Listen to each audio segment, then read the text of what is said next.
Naku po, Edu at Viansay walang takas. Magulang ni Viansay nagulat.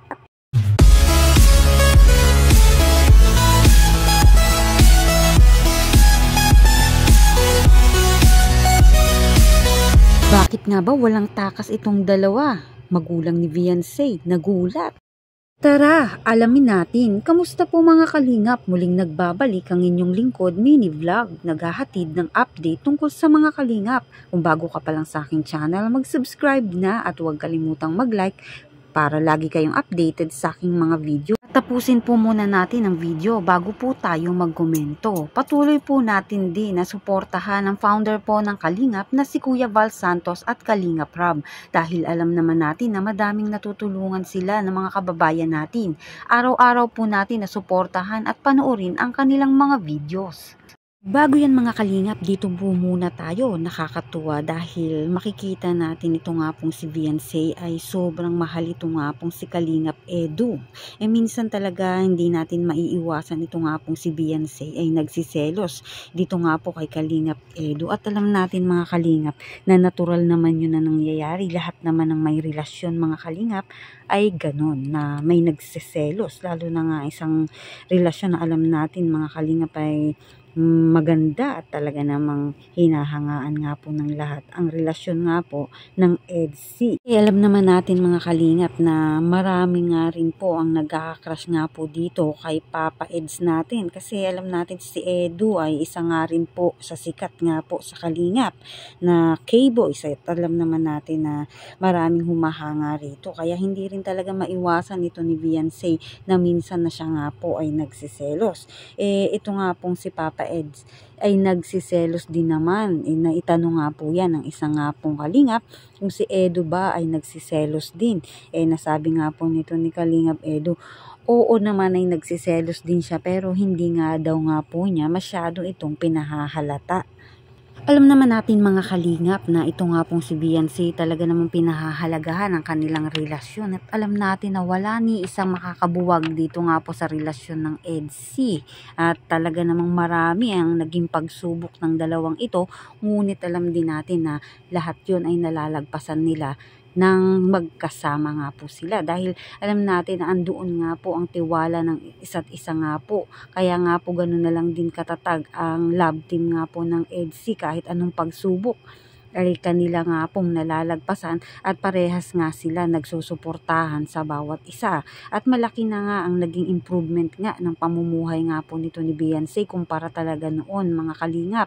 Dahil nga po ngayon nabibili na nila Viansay ang mga gusto nilang makain. Dati nga po ay walang wala na alam natin na ipinangungutang lang din nila, ipinagtatrabaho upang maglaba para lang makakain. Ngayon naman ay talaga namang kahit papaano ay masagana ang kanilang pamumuhay kumpara naman nga po noon.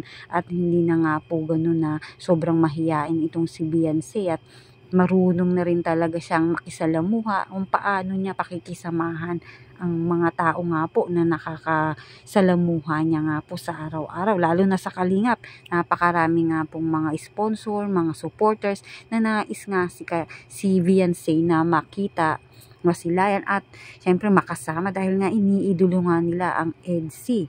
Kaya naman talagang nahasa na rin itong si Viansay kung paano nga pakikisamahan, kakausapin ang mga tao. Alam natin mga kalingap na kahit papaano kumikita na rin itong si Viansay sa tulong nga po nito ni Kalingap Rob na yun nga po may bago nga silang business ay nakakapag online live selling sila doon at bukod doon ang kanila nga pong kinikita ay binibigay nga po ni Kalingap Rob. Syempre karagdagan nga po iyon kita para kala Viansay at yun nga po ay napakasaya rin nga ni Viansay dahil unang-una ay naibigay na nga po ang sinahod nila doon at yun nga ay nagagamit nila at binibigay naman ni Viansay iyon sa kanya nga pong mga magulang. Hindi naman nga pala hinahawakan ni Viansay ang mga ibinibigay sa kanyang mga pera ay inaabot niya sa kanya nga pong mga magulang.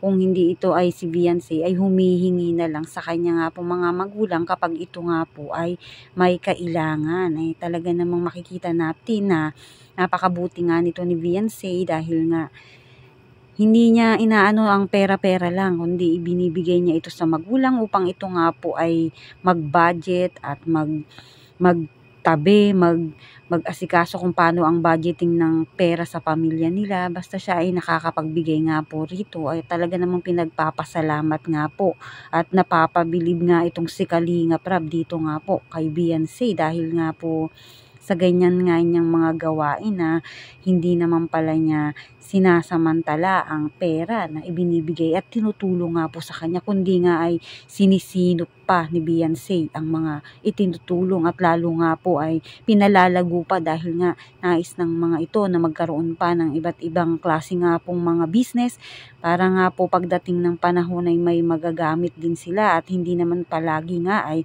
umaasa sila sa mga nagbibigay sa kanila. Dumako naman tayo dito mga kalingap, Edu at Beyonce, walang takas na huli ng magulang ni Beyonce ang dalawa. Magulang ni Beyonce nagulat. Nahuli nga ng mga magulang ni Beyonce itong dalawa mga kalingap na nasa kwarto. At andun nga po nag-uusap at talaga namang itong si ating wifey ay kinikilig. Napaka-sweet nga po ng Edsy. Papa Edu hindi nga po napigilan na purihin ang kwarto nga po nito ni Beyonce dahil nga po napakaayos nga daw po, napakaganda nga daw po ng kwarto nito at nais nga daw po niya. Nasabi nga po nito ni Papa Eds na sana nga daw makatulog nga daw po siya doon nga sa bahay nila Beyonce. Ayon nga po sa mga magulang ni Beyonce ay okay naman daw at wala naman daw nga pong problema na makatulog itong si Kalingap Edu dito nga po sa bahay nila Beyonce. Alam nyo yung mga kalingap na makikita natin talaga namang tiwala ang mga magulang nga po nito ni Beyonce kay Edu. Dahil umpisa pa lang alam naman natin na binigay na ni Kalingap Edu ang tiwala para hindi nga po siya masira sa mga magulang ni Beyonce. Kaya naman ay patuloy pa rin na hindi niya yun sinisira. Kaya nga ay gano'n na lang ang pagtitiwala ng magulang ni Beyonce kahit nandyan si Kalingap Edu. Isama man ni Kalingap Edu ito nga pong si Beyonce. Tiwala nga po itong mga magulang ni Beyonce dito pa kay Papa Eds natin.